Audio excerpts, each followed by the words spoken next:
നിറഞ്ഞൊരു പ്രാർത്ഥനയും എല്ലാം തന്നെ നമ്മളോടൊപ്പം വേണം.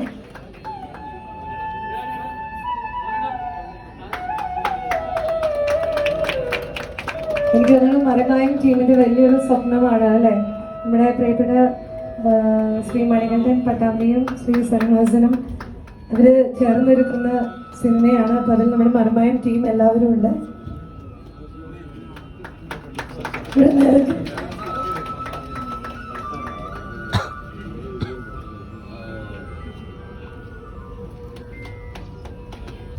നിറഞ്ഞൊരു കയ്യടി എല്ലാവരും ഒന്ന് സമ്മാനിക്കണം. കാരണം തിരക്കായതുകൊണ്ട് എല്ലാവരും ഇങ്ങനെ കൂടി നിൽക്കാണ്.